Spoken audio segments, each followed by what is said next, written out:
All right, she did it there. So we are recording. Anything that you say can and will be used against you, Sydney. We are today we're going to talk about the hard money and how to use it, what it is. But not only just hard money, it's also really any investor questions that you have, how to attract an investor, how to work with investors. Start thinking of some questions that you guys want to get answered, and then we'll do that. But I'll go ahead and get started and introduce Sydney. You have one camera that's frozen, or okay, it fixed itself.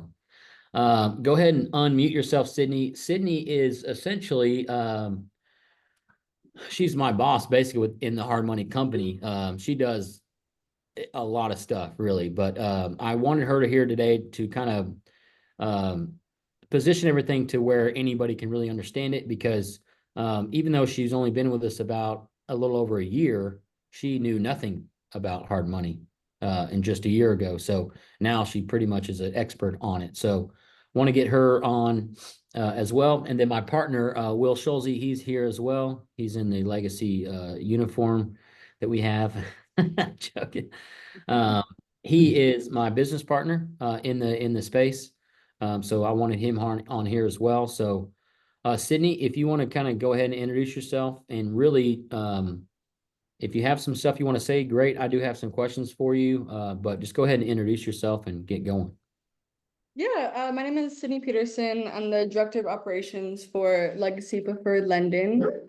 So usually how I recap us as a company is we're a hard money company that we really like building investors and work with new investors that, even if you've never done your first flip before, if you've done a first flip before, we really like educating people and working with everybody on that level itself, which is why we host a lot of, intro to real estate investing networking events. But I kind of recapped and came up with some questions to answer that I get asked a lot. I just have a lot of people come up to me and ask me these questions all the time. So I wanted to put that out there first. Jeff, did you want me to hop into that or did you have some stuff you wanted to? Okay, perfect. So the main one that I want to touch on is the 70% rule. So as hard money lenders, we fund 70% of the ARV, meaning the after rehab value. So the ARV, if you guys are not familiar with that, is what the property is going to be worth when it's completely fixed up. So you put all the rehab in it, it's what you're going to list it for on the MLS and what it will potentially sell for, right? So we fund 70% of that value. And then we'll always hold on to 100% of the rehab, right? So how the rehab holdbacks work, as well as we'll hold on to the rehab and reimburse it back to you as you complete the work. So moving on, my next step will be moving into the liquidity aspect, which that will put a factor into it as well. And then the remaining is the amount we can advance at close. So right, most investors want to come out of pocket as little to nothing at close as possible, right? So the best way to do that, if you are looking to do your first flip and you're like, I want to bring as little to close as absolutely possible, when you're looking for deals, follow the 70% rule. So basically, take the ARV, times it by 70% or 0.7, minus the rehab, and then that's the amount that you should purchase the property out or lower than that, right? And that's also how you should be running your numbers to make sure you're going to be getting the most amount of maximum profit in general. That's just a way that, how we look at how we underwrite our deals and the amount we can advance at close. And then moving into my next part that I want to touch on is when you follow that rule, you have the opportunity to bring almost nothing to close for the property itself, except for closing costs on the title side and then our side. So we're never gonna wrap in our fees or our closing costs into the loan itself. But when you're following the 70% rule, you have that opportunity to bring nothing down to the property itself, which most investors really love that, right? But yeah, so that's the first rule on how you should be looking for deals and how you should be finding deals. The Yeah, second, so let's pause there and just talk about that for a second. So to find ARV, in case you guys don't know, those are properties that have been fixed up already. So what you'll do is you find a distressed property or a seller in a distressed situation in a subdivision. What you'll look at in that same subdivision are properties that have already been fixed up and what those are selling for. So let's assume that's 300,000. You'll multiply that by 70%, and then you'll subtract what you think the repairs would be to get it to look like that. So let's assume it's $300,000 ARV and a 50K rehab. So let's talk about what your offer would be, right? If it's 300K, you times that by 70%. So I'll just do it on my calculator here. So 300K is the ARV. Those are what it's selling for, times 70%. That's 210. Let's assume it takes 50K to fix it up. That's 50,000. So your offer on that property is going to be about 160. That's if you're buying it at 70%. I would always suggest that your initial offer, especially if it's off market, is probably around 60 to 65% of the ARV minus repairs. Because a lot of times if you're just offering that and you're just making, 10, 15 offers a day and they're 60 to 65%, whether you flip that property or not, you can make money on that house because a lot of people will buy that property from you at 70 to 75%. So there's that route as well. So I know there's a lot of numbers. Does anybody have any questions about what we spoke about just yet? Or is everyone clear on that? Good. Sydney, I have go a to, question. yeah. So will you usually use that like a rule of thumb, 60 to 65% if you're not really diving too deep on the offer? Or Yeah, you can, if you truly buy a deal at 60 to 65% of the ARV minus repairs, you will make money on that deal, 100%. Now Yeah, that's, you can get. Sorry, Jeff. I'll let you keep going. no, I was saying, especially if you send it to one of us, if you say, hey, I got a deal locked down, it's like, I think I did the math right, and don't shoot yourself in the foot and say, I think I can get 350 for this, even though comps say 300, then you make a bad offer. Do it legitimate, just like you're representing a buyer, you're representing yourself. So that's the rule of thumb. I send out 60 to 65%, maybe 68, whatever. But, and then if you get one of those under contract, then you have your 10-day option period. Hopefully you have an option period to figure out whether you want to flip that yourself, whether maybe you want to team up with another investor and flip it, or maybe if you want to just wholesale it to assign your interest in the contract to another buyer and make the fee. Like just kind of get with us, if you will, and we can kind of say, okay, if I were you, I would take that down yourself. Here's our loan terms. Feel free to shop it out. Or there's been even some cases if they're new investors and they actually just got a really good deal, but they don't have the subcontractors, they don't have a ton of money for the rehabs. We'll just team up. I'll just team up with you on it. Like if it's a good deal that I'll buy, we'll just team up and we'll just kind of figure it out together. So, but go ahead, Will. What were you going to say? You covered it. I was just talking about, if you do get something locked up in the 60, 65% range, you at 60%, you got roughly 15% room to wholesale that deal. So when the time comes, you can weigh out your options on whether or not you want to move forward to flip the property or even shop it out.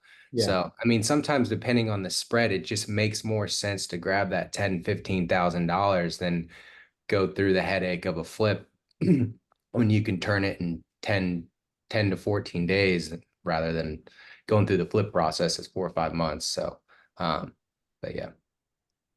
But yeah, does that make sense, Michael? yes, sir. Thank you. Sydney, go ahead.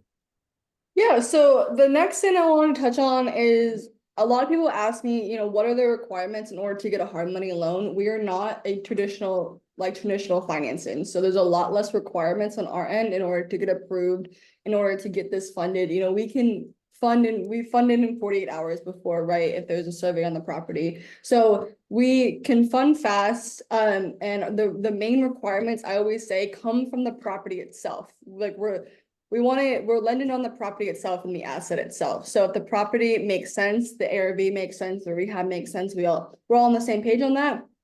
The only two things we really need for the borrower itself is you to have an LLC, as this is a business loan and not a personal loan. We can't close in a personal name.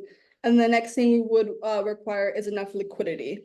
So I want to touch on how we look at liquidity and how we calculate that up. Because when you're putting in offers and when you're looking at deals, if you have a certain amount of funds available, this is a good equation to use whenever you want to see if you can get approved for a hard money loan or not. So we look at it with three different things. We want to make sure that you have 6 months of interest payments in reserves. We want to make sure that you have 33.33% of the rehab amount, as well as closing costs at close, all in liquid reserves. So if it's a smaller deal, right? Like if it's a smaller purchase price, smaller rehab, I would say probably around, 35,000 is a good place to be. But when you're getting into the larger and larger loan amounts and you're getting to rehabs up to 100,000, 120,000, we're gonna want to see a lot more liquidity on your end, just because we want to make sure you're able to front the first phase of the rehab while we come back and reimburse you as you go along. Also being able to pay the monthly interest payments after the closing costs and after you close on the property. Yeah, so a lot of if you buy the deal deep enough, right, Sydney? Yeah. Keep in mind, we'll loan you up to 70% of the ARV minus repairs, right? In some instances, if you're a repeat borrower or if the deal is just really, really good, on a few deals, we went up to 75%. So let's assume that we go to 70, but you locked it up for 60. And I'm sometimes I think we've had a few closings, right, Sydney, to where the borrower damn near we wrote them a check at closing. We don't love doing that as a lender, right? Yeah. They bought the I think deal somebody so brought, 4K, 3K to close one time. yeah, they bought the deal so cheap that they only needed like 3 or 4K to close. And then let's assume they represented themselves and they requested a commission. They're making money at closing. And then the only thing that we're looking for is for you to start the rehab and then we'll reimburse you as you go along. A lot of people confuse themselves. They think that we'll give them money to fix up the property. No, you will fix up the property and we'll give you money. So it'll be different draws. So let's assume that you have a demo day and you send a bunch of crews out there and they demo the entire house and you spent, let's say, $3,500. You would either we're going to go out there and verify, or you can, if we know you, which a lot of these loans we know the people, pictures and videos work for us, especially just for demo. And you show us the house is demoed and you say, I've spent 3,500 in demo. Here's the proof that I did that. Please send me my 3,500 back, and then we'll reimburse you for that. And then the next step would be, I don't know, tape and float, maybe some sheetrock and paint, and then you kind of would just kind of go along. But don't there's some borrowers that even though we tell them that, they close on the house and they're like, all right, I'm ready to start the demo. I need 5K. I'm like, whoa, that's not how it works. We will reimburse you. So not you can do what you want, but if you have like a low interest credit card to get you going, or if you get with a family member to get you going on that, people assume they need all this money to flip a house. Really, the only thing they need to do is buy the deal right. We can you can kind of help you figure out the rest. So, but does that part of everything make sense as far as the amount of money and everything that you need to make a flip, or does anybody have questions on that? There's a bunch of comments. Yeah, William, what's the closing cost of hard money, rate, points, and et cetera? So this is asset-based lending. So it really depends on the deal itself. My mantra for my company is if I would buy that house, I'll lend on that house. Yeah. If I won't buy that house, I'm not going to lend on it. I mean, whatever. That's what we tell ourselves, because at the end of the day, if everything goes terribly wrong and we have to foreclose, I want to buy that house back from you. I don't want to foreclose on you. I don't want to try and bankrupt you. I want to be like, let's talk about this. How much money do you have in it? Let's figure it out. And then I'll just buy that house myself and finish it or hold it as a rental. So that's why. So to answer your questions about the rates and points, it really depends on the deal itself. But traditionally, it's anywhere from 12 to 15% interest. And then anywhere from 2.5 to 3.5 points at closing. And then your terms are about 6 months, and then you can extend those terms in 3-month increments as you go along. But really, within about 4 or 5 months, most of the time your property should be disposed. But if you're still rehabbing and it's 4 or 5 months along, I'll connect you with lenders to refi out of my loan, because it actually gets kind of expensive for you. And I'm here to help. I'm just like you. Hopefully you'll make money on the purchase, and I'll be transparent. We make money on the closing. Yes, we do get interest every month. But it's not a ton of interest because it's backed by bank lines. So that the spread there is not crazy. So if you get into 4 or 5 months and you're still rehabbing, I'm probably going to connect you with some lenders to refi and get out of my high interest loan, to be honest. But hopefully that answers your question, William. I want to touch on David also put a comment over here asking if hard money lenders appreciate timelines to schedule the project. So I mean, I think it's always good to have a timeline and a schedule of the project. I feel like it depends if you have a a GC or if you're going to be GCing it yourself. I would say usually Jeff, I would say probably a good timeline in order to have throw it on the market is probably around 8 to 12 weeks is you want to fix it up and throw it on the MLS. Yeah, so Something do around our there. money lenders appreciate a timeline schedule of the project? I mean, yeah, we appreciate it. It's not necessary, I guess. We're not involved. How involved are you with the project remodel? We're not involved in at all of that. We verify the budget up front. So if you send us a budget and say, I think it's going to cost me 40K to fix this up, because we do this all the time, we will say, I think that bid is outrageous. I think you can do it for 30. Or we'd say, no way you're doing that for 40. I think you need 60. And we kind of do all that stuff up front. And then once we agree on that budget, I don't care if you paint it pink. It doesn't matter to me. We're not involved in that. But if that hopefully that answers your question, David. But you should be in and out of the deal minimum. I'm sorry, not minimum, maximum probably 6 months. You should have already rehabbed it. It's been on the market, and you either got it under contract or whatever. And like I said, if you haven't, just reach out to us because, like I said, there's other loans you can get into. Sydney? Yeah, no, I agree with that. Let's see what else. So the next thing that I wanted to touch on is we went over 70% rule, we went over liquidity and what is needed. Another one I wanted to touch on is how to find deals. I feel like a lot of people come and ask me how to find deals, where do you source deals at? And I always ask one question is do you have more time or do you have more money, right? So if you have more time, you want to focus more on obviously your best deals, no matter what, is going to be direct to seller. So if that's going in and cold calling distressed sellers and get them under contract that way. If it's getting them even on the MLS and you're going, you're submitting multiple offers a day. But all of that takes a lot of time. And a lot of you guys on here are realtors, assuming mostly full-time realtors. So it gets pretty hard.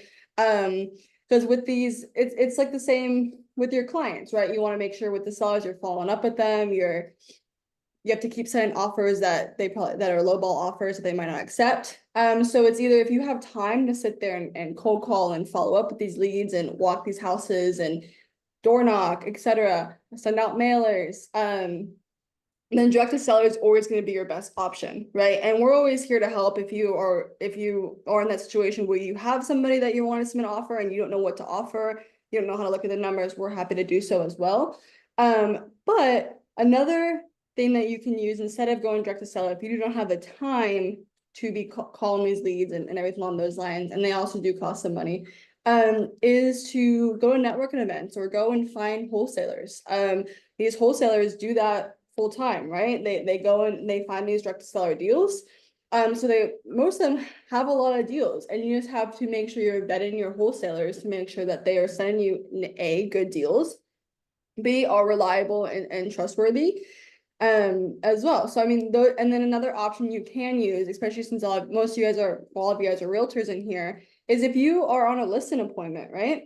And the house needs some work and it needs to be fixed up, but they want to put it on the market with you, you can always go in and throw them a cash offer before it even hits the market. You can let them know that you're interested and you would like to buy it, and this is how much you would be at a cash offer to get it sold even before you put on the market with them. So there's definitely other ways to go about it, but those are my top three ways that I see. Jeff, do you have any more? Yeah, no, direct to seller is definitely number one as far as you'll probably get the better deal. Because if you get it from a wholesaler, just like I was telling you earlier, they're sending their offers at 60 to 65%. They're shopping it to you at closer to 70. So whatever. So that's just kind of what you should expect on that. And then obviously direct to seller off market. And people underestimate the power of expired and terminated listings. I think I don't even see people doing that. Most sellers get calls on, let me turn off my do not disturb. I'm getting blown up. All right. Most sellers get calls on from other real estate agents. Hey, this is Jeff Weiss, Real Estate Side Properties Group. I see that your property went off the market. Click, right? Yeah. How about you make some calls and just say, hey, hey, it's Jeff in real estate. I see your property just fell off the market. Are you still looking at offers on that house? And try that, and then go into obviously if it's a distressed situation or a distressed house, and if they say, yeah, I'm still looking at offers, of course I'd look at offers. It shouldn't take you 5 minutes to send them an offer. And let's assume that that offer doesn't work. You did what 99% of other people didn't, presented them an offer. So they're probably going to want to work with you to list their property and sell it. So that's what I would do because the data is cheap. Terminated and expired data is cheap. And there's also a bunch of CRMs and stuff. I don't know if you want to talk about that yet, Sydney. Yeah, and I mean something else I want to touch on since we're on leads. If you guys, so you can go, obviously, since you guys are all realtors, you're aware that you can go on the MLS and look at terminated and expired listings and withdrawn listings. Something that I do, like if you have time, because this will take a lot of time, there are websites that you can skip trace for free. You just have to do it individually. So that's a lot of time, right? So sometimes it's worth paying the money to skip trace it on, Well, skip trace, they yeah. may not know what that is. Skip tracing is essentially you see a property that is distressed and you want to find the owner's information. That's called skip tracing. And then the one-offs, I think they're going to charge you what, 20 cents for that information. Also, batch skip trace charges you 9, and there's some that are much prop stream. You can also skip trace, but you want to find the ones that give you the most accurate information. You're not always going to get the right numbers at the end of the day. But something that I also use when I'm like, let's say I'm driving by a property, right? And it looks really run down and looks really distressed. I don't know, you guys are all realtors, so you can get this app called Forewarn for free with HAR. Put that in the chat, Sydney. Yeah, and basically also, I care about everybody's safety. So what I do, and even I've talked to Jeff about this, like some of our borrowers, before I go and meet with them by myself, I'll run a background check on them through this app, and it will come off with any criminal infractions. It will show you like, where they live, everything along those lines, how old they are. So you can really definitely got myself out of some bad situations from that as well. But I use it to my advantage. I'm making sure I stay safe. Thank you, Sydney, for dropping that in there. And then also ensuring that, like, if I drive by a property, you can go in and you can type up you can go on, look it up on HAR, go to tax profile, pull their name, take their name, put it on Forewarn, and use the zip code and like say Houston, Texas, and their name.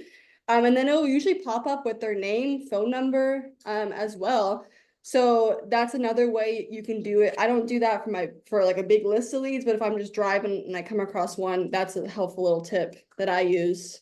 Yeah, that's essentially what we call driving for dollars. And a lot of people assume that driving for dollar mean you're going to park and just start knocking doors. Sure, you could. I wouldn't do that. Some people do. You're just driving streets that a lot of people are flipping in, and you see a distressed situation. You pause, you get the information, you look it up, you put your notes, you jot it down, and then it probably takes you a couple hours to probably find 5, 6 opportunities. Go back to the office, look up those opportunities, start hitting them, put that in some type of database, maybe drop off a piece of mail. Like, it's not the old school of just knocking doors. Again, I'll never do that. You never know. Today's world's crazy, but driving dollars, I think a couple of hours of driving. Shit, I'm sorry, not shit. I'm just gonna get taken off YouTube now. You know how many times my stuff gets taken off YouTube, Sydney? All the time. You just removed because you said the F word. I'm like, okay, here we go. But long story, what I was saying is, do it like 7:30 to 9:30 on a Saturday morning, or you're not just don't. What I'm saying is don't bother people. Like assuming we're not driving for dollars, you're bothering people. Get the information, get a notepad, make a goal of getting at least 5 potentials, and then go home and get that information, set it up for Monday. Monday morning, start hitting the phones, kind of deal. That's probably one of the better ways to do it. I have I have a crazy one, but if you guys have the time, go to like a pawn shop and ask to meet that owner and tell them that you will pay them a referral for any leads that come in that close. If you think about it, those people are in distress. So it's kind of the same clientele. If somebody's willing to sell their microwave, you never know, they may be willing to sell their home. I know a lot of people that have had success partnering with pawn shops and stuff like that. You have to kind of get crazy with it at times, but it draws the same crowd. I wanted to touch on, there was some questions and then comments I wanted to touch on, but no, I just wanted to say this before I did so, was also to make sure when you are not going direct to seller and you are going through a wholesaler that a lot of wholesalers will send you an ARV and rehab. Please make sure you're doing your own due diligence, on it, especially, just any type of deal you get set, make sure you're doing your own due diligence on the ARV and the rehab, just to make sure you agree with what they're telling you as well. Just want to put that out there. But so the question I wanted to answer from Stephanie, if you decide to rent the property, have you seen any issues moving the property to another loan type? Usually before we close on a loan, if they are planning to refinance, like if the borrower is planning to refinance out into a DSCR loan or another type of loan on the back end, we will do our due diligence to make sure that you have a lender already. And you already spoken to a DSCR lender. They've already taken a look at the property itself, all your financials and everything checks out, just to ensure that the borrower will not have any issues refinancing on the back end. So we personally haven't, but you do keep in mind that on most DSCR loans, you have to bring around 20% down on the back end. So just making sure you have those available funds Well, to do so. it depends. Also, that can be offset by the new value that you have, because they're going to give you a That's true. loan up to, correct me if I'm wrong, Will, is it 85% of the new value is the DSCR, or I'll attach the link actually in the chat right here, but Yeah. it's really going to depend on the rents. okay, thank you. That is correct. So although you may have to require 10 to 20% down, keep in mind, you just significantly improve the value of that property. That loan is going to be up to 80 whatever percent, but also depending on the rent. So I mean, if all checks out, you can do that. But even traditionally refinancing it into an investment loan on a 30-year note, there's even that option as well. But I guess that question, to answer your question, Stephanie, is the issues would be based on if you have super low rent or your personal credit and DTI situation, if that makes sense. What I've seen is, Yeah. what I have seen from some of our borrowers currently is them kind of coming to me and telling, like, just kind of explaining that their appraisal came back short on the back end, right? So their appraisal came back short on the DSCR side. Our appraisal, if we did an ARV appraisal on the front end, it came one way, but over the course of 6 months or however long it took them to rehab the property when they decide to refinance out, that definitely has something to take in factor too, is the market does change. Sometimes, your current ARV can change as well that we closed on. So just something to also keep in mind on that end. Yeah. Angela says, can you research an RPR for distressed properties? I don't know that. Do you know that for Will or Sydney or anybody? I haven't heard of that one. Is that a website, Angela? Yeah, so it's actually NAR RPR. Okay. I mean, I've used it for just a different platform to run CMAs on, and I know that there's different searches that you can do for different property statuses, and I know that they have off-market properties that they include. So but I don't know offhand if you can search for it or not. That's why I was asking. But narrpr.com is free for all of us as well, because we're all members of NAR. Yeah, Yeah. I'll take a look. I haven't personally used that website at all, but I'll definitely take a look and check it out. I know you this one, you know, HAR obviously doesn't, the MLS doesn't include off market unless it's expired or withdrawn. Yeah, exactly. That's why, that's why I use it as a different platform. I like that. Yeah, no, I'll check it out for sure, but I'm not sure. Usually what I do on the MLS though is when I'm looking for distressed properties, if it's like expired or withdrawn, I'll do my search, usually single family or multifamily, but primarily single family, and then I'll do when I search, I'll go to the filter and then I'll do the lowest price first, because usually the lowest prices are going to be your most distressed That was properties. a question I had too, was if you're using har.com and you filter by you know, expireds or withdrawns, how do you know that those listings, how do you know that they're distressed? Sometimes there's photos on the MLS, but again, you never know. Usually there's photos of the outside of the house for sure, minimum, just at least a picture of the outside, and you can get a pretty good idea if the outside looks, you know, there's weeds or, you know, it looks like it's just not taken care of. Then I would say it's pretty safe to say it's distressed. I also always filter it out where I do the lowest price first. So, you know, the lowest price of the house, usually maybe it starts around 50,000, right? So 50,000 up, it depends on the area.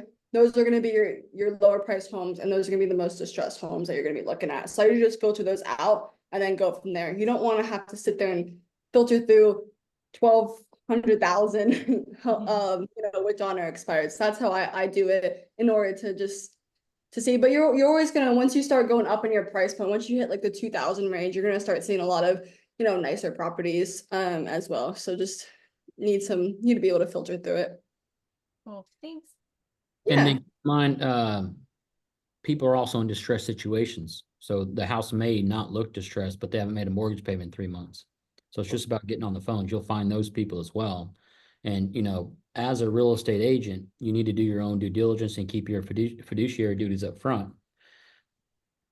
Right. So when you're talking to those people, but they're about to get foreclosed on and you offer them an out, you know, your out is probably much better than the bank going there and changing the locks on you. You know what I'm saying? So just about getting your scripts right, and you're calling those people and offering them essentially some outs. Say, hey, if you haven't made a mortgage payment in 3 months, you know, we need to get to your asset manager, get them on the phone, make sure the foreclosure process that hasn't already started. If it has, we need a date, like, and then I can send you, you know, I can send you an offer for what I would probably buy it for. And if that pays off your note, then maybe that will help you. Like, so obviously, yes, if the house looks distressed, probably in a distressed situation, but also keep in mind, not the house is distressed, but some people, the house is nice and they're just haven't made a mortgage payment in 3 months. So don't even just call them. Don't even, it's a numbers game. So just call all of them, because again, you're a real estate agent. Hopefully, well, a lot of these agents on the Zoom are, and if they're not in a distressed situation and they don't want a low cash offer, maybe you're the right agent to sell their property. So, you know, dialing is going to be pretty key there. It's like anybody, contacts lead to contracts kind of thing. But BG Trent, he had a question for 48-hour funding. What's the credit score you need and what's the rate? So we don't look at credit, and the rate depends on the deal. But for 48-hour funding, everything needs to be tied up in a bow for us and ready to go. Yeah, I was actually going to touch on what we Go ahead. need for that. So definitely very durable. You know, we've done many ones before with 48 hours. But the main things that I would say, if you were gonna bring us a deal that you need to close, let's say you bring us a deal and it needs to close in 48 hours, right? You need to be signing, it needs to be funded in 48 hours. We like to have servers on all properties. It really depends where the location's at, but to be safe, I would always bring it to us with a survey, right? Title open, title clear to go. As well as ensuring that you have, even if you've worked with us before, if you've worked with us before, it's gonna be much easier because I already would have all your LLC documents. I already have worked with you, so we know all your information already. But even if you're a new borrower, no problem there. Just making sure you have all your LLC documents ready to go, your certification of formation, filing, EIN letter, operating agreement if you have one, as well as making sure you have your enough liquidity for the bank statements as well.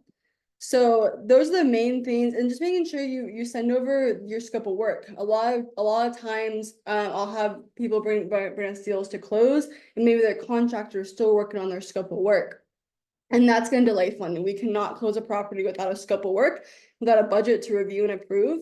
So those are just the main items. If you have a quick closing, definitely very doable, and we're happy to push anything we need to. You just have to make sure you have all the needed documents to not delay closing at all. And then I want to touch on this other question: is hard money lending an option for land and construction? It is. So we have a ground up new construction program as well with our fix and flip loans. It's gonna be structured a little bit the same, but a little bit different.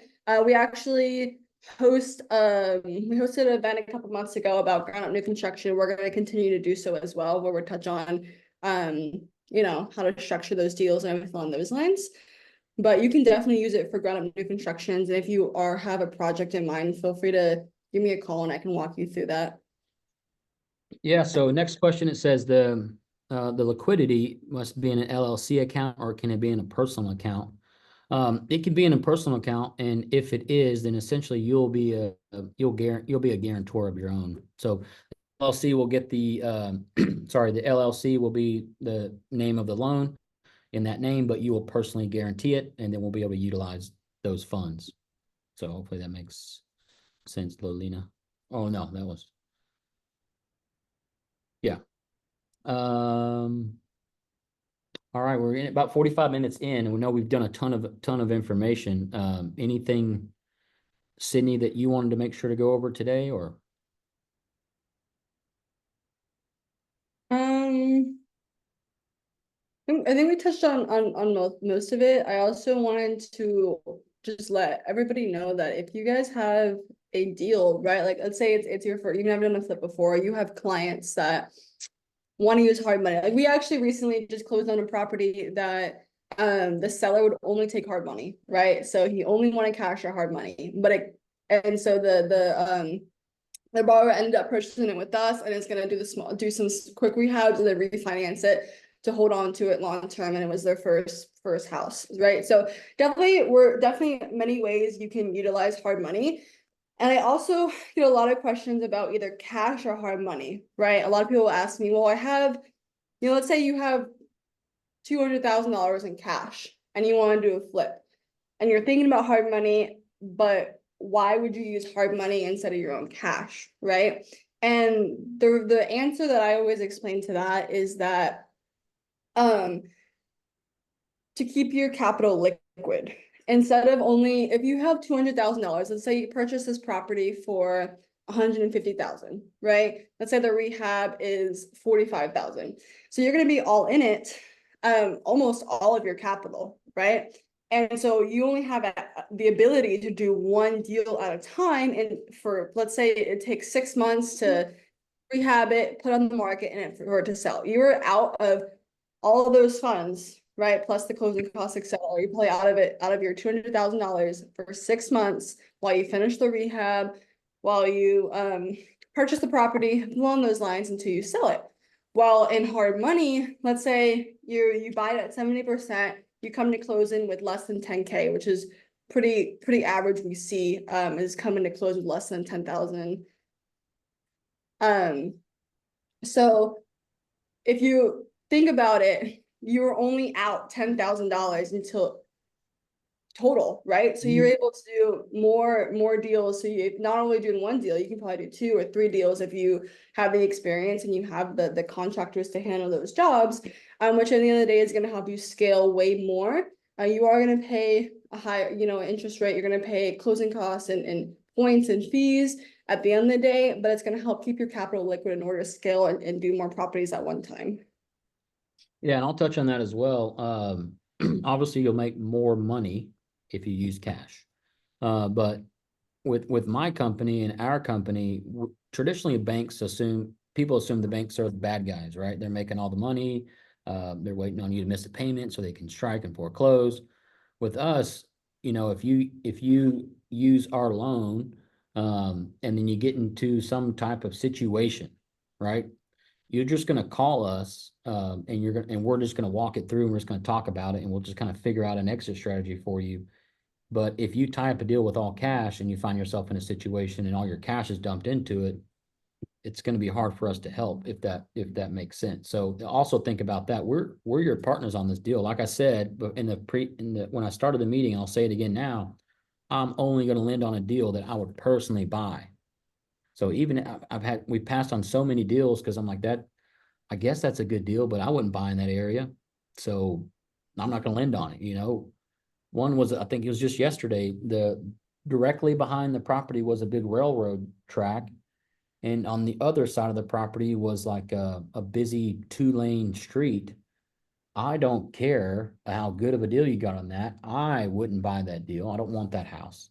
Yep. I'll tell you that. And I'll say, this is why I don't want it. The buyer pool is going to get cut in half because you're backed by a railroad, and your ARV is going to be off by 20%. And if you want to rent it out in case you get in trouble, go ahead and knock off 20% of the rent too, because nobody wants to live where you find that house. I mean, people will, but like I said, your buyer pool will be 50% of the traditional. So we look at all that kind of stuff on the front end with you. So if you utilize our loan, then we're kind of here to kind of help. So. Yeah, we're here to look at the deals with you. We're here to make sure that you're buying a good deal. Of course, we want to lend on only a good deal, right? But we also look out for all of our borrowers. We care about everybody who walks through our door, so we want to make sure that everybody's buying a good deal. It's gonna make sense. You're gonna make money off of it. From the numbers, we don't know what happens on. So something can come up on the back end, but we want to make sure that the deal makes sense. I didn't want to touch on this other comment we got. About having title clear, LLC papers, reserve funds. What is the estimated rate we should be aware to bring buyers in? I mean, again, like Jeff was saying, it's going to depend on the deal. It's going to depend on the borrower, on the deal itself, experience level, if they used this before. But I mean, if you want an estimate, I would say our estimate would probably be between 12 to 13%. But again, putting it out there, it's going to depend on the deal itself, the borrower itself. Hard money is asset-based lending. Yeah. When I say asset, I mean it depends on the house that you have under contract. That's where like I would say 75% of our decision to loan on is the deal itself. We do look at personal stuff and make sure. I mean, if we don't know you, we're going to pull background checks. I mean, we do look at all that stuff, but it really depends on the deal itself. So, Michael, you had a question? You can either Yes, type sir. Go ahead. Yeah, so when like going back, when you do a draw, how long does it take after doing the repair? Like we do like maybe do some sheetrock or electrical work. Do we get the money back? Yeah, it depends on what you send to us. I've sent out draws within a few hours because he sent us all his receipts.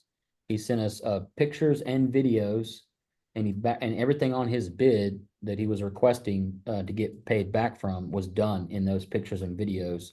And he was a repeat borrower, right? So for someone like you, we know you, et cetera. We are going to look at that stuff eventually. Where it gets a little bit delayed is towards the end of the project, where you are requesting all of your draw, like the remainder of it.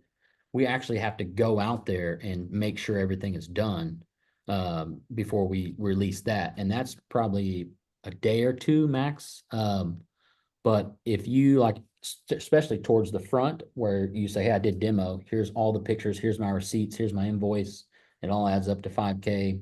I look at all, it's like, yeah, it looks like demo's completely done. Here's your money. Like it's pretty simple on that.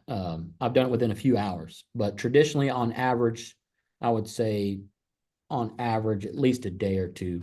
And if you request a draw on Friday morning, you're Yeah. gonna Monday probably. I always recommend to also, when you know you're gonna request a draw, to not wait till Friday, right? Because again, you are gonna have to wait over the weekend for us to obviously be able to send anything to you, or maybe even take a look at it. I also wanted to touch on the fact that, you know, we understand being in that position as well as doing the rehab and requesting a draw. So we like to, you know, ensure that we're able to do everything in a very timely manner, because we understand being in that position and doing the rehab and needing those funds as well.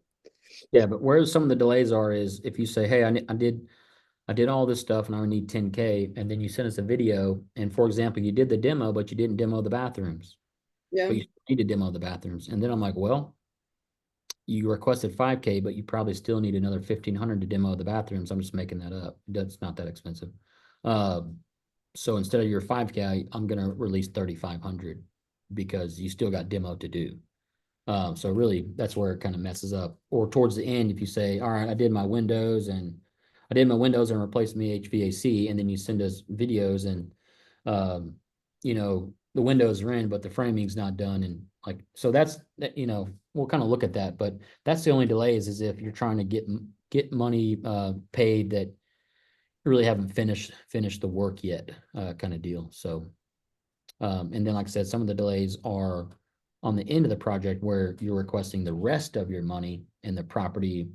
You're requesting 100% of your draw money all the way back, but the property's only 95% done. I'm not going to put myself in a bad situation and give 100% of the money out, and you still have money, you still have work to do. So then sometimes there's some issues there, but most time if it's list ready, and you're about to be on the market and you send us your marketing photos, one of us will go out there and just run through the project real quick and then send you the rest of the draw. So let me see If if anything else. Go ahead though. Any other questions? Lots of information. I'm glad we recorded this. Hopefully they don't delete it. Let's do that. Jessica, can you talk about the first interest payments due? Yeah, Sydney, go ahead. Yeah, so the first payment, to give it a simple answer, is going to be 2 months out, 2 months after you close. So let's say you close this month, right? So let's say you're closing on October 4th, right? So you're closing 3 days. Your first payment isn't gonna be due until December 1st. But that is because at the HUD on close, you will be paying the prorated interest for the remaining month of October. So if you're closed on October 4th, we'll take the daily prorated interest per day times it by the remaining amount per month. So let's say the 4th to the 31st. And then you're gonna pay that at close. So you're basically gonna be paying the remaining of this month at close on the HUD. And then November's payment will be due on December 1st. So you have a little bit of time, because the prorated interest will be factored into our term sheet on the cash to close. So you will have a little bit of time in order to pay your first payment. Like, we had a borrower that's about to pay off on the 10th, and he hasn't even paid a monthly payment yet. And they got it sold, and I was going to share that. Yeah, we had a borrower. He did it so fast and accepted a contract on it, and is set to close on the 10th. We haven't even he hadn't even paid the interest payment yet. Good for him. Again, I was transparent at the beginning of this meeting. I'll be transparent now. We make the majority of our money at closing. So really, we don't like for loans to drag on, to be honest with you. So just kind of chat with us on that if something's going wrong. But all right, so Sydney, if you want, let me make sure sets up for hard money lenders. That sets you apart. Amen. No, it does. A lot of stuff sets us apart from the hard money space, because everybody that I've surrounded myself with is in the real estate business. So Will, he runs a real estate team. He's been in real estate, I think, for like 8-10 years. And before I think you got into real estate, Will, you were doing property management for like Yep. what, 200-300 properties, I know managing. about 95 to 100. Okay. And then my other partner, Hunter, he's a flipper, an investor. I think he's done what, 100 flips he's been a part of, Will? Close. Somewhere in that range, yeah. And he's just, everybody's very familiar with the space. And then Sydney is just, I don't know how she does what she does and learns so quickly, but she's very educated in the space as well. We're all licensed real estate agents. So it's not like some no-name company who's just trying to make a ton of money. Obviously, we want to make money, we want you to make money, but at the end of the day, you know, we want to do what's best for everyone because we want you to get a good investment. If it happens to not be a good investment, talk to us. We'll work out some exit strategies, and then kind of go from there. But before we jump off, there you go, Brandon, working on my first 100 to go. Amen. I wanted to also say before we leave, I'm gonna put my information, oh wait, I think I'm direct messaging somebody. 1 second. I'm gonna put my information in the chat. If you guys have a deal that you guys are working on, or let's say you have something that you want numbers running on, or anything along those lines, or just to have a second pair of eyes on it before you go under contract, let me know. I'm happy to help, take a look at it when I can. And yeah, just want to let you guys know that we're here to help everybody. And yeah. Great. Sydney, will you explain our next event? Cool. Yeah. Thank you guys so much for doing this. We host this training every Tuesday at 10 a.m. Next week is going to be the amazing Don Lawrence. Is going to be about referral-based business and doing client appreciation parties and stuff like that. So definitely come to that same link, same time. So yeah. Every Tuesday at 10, we try to bring a value to our agents and anybody that wants to jump on, and we try to change it up. Sometimes we'll talk about investors. Sometimes, like Don is a bad A, can't say ASS because he's going to get taken off in Dallas, and she just runs a completely different business than I do, and she crushes it, right? So, and then we've had all kinds of stuff, Airbnb stuff like that. But yeah, every Tuesday at 10 a.m., regardless of where you're at, just jump on here and get as much value as you can from the group. And then also, Sydney Peterson, we have an event coming up at Patterson Park. Yes, we do. So we have an event coming up at Patterson Park. The primary purpose of this one is strictly just networking, but also being able to come. There's gonna be a lot of people there that are gonna be selling their deals. So a lot of wholesalers coming to this for their deals.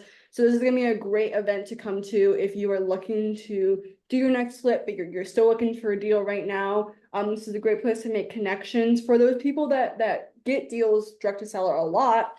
So it is October 8th, 6:30 p.m. Usually runs to, I'd probably say around like 9-ish. There's gonna be drinks. You get drinks, there's always free pizza. And I love this group of people. They're really good people. So I think it's a great event if you guys are free to come out to. Yeah, so if you registered for this training, obviously it's free. We're going to email you the event details. If you didn't, I'm going to blast it on our Team Legacy page and in my personal social media. And it's obviously free, so everyone can come up and, you know, get familiar with the space that we're in. So, all right. Well, thank you everyone for showing up. Jamie, 1 second, where are you located? We're in Houston. We do deals all over Texas though, so just kind of let us know. So. All right, guys, y'all have a great week, and hopefully we'll see you at next week, and then we'll see you at Patterson Park. Bye, guys. Appreciate it. Thank you.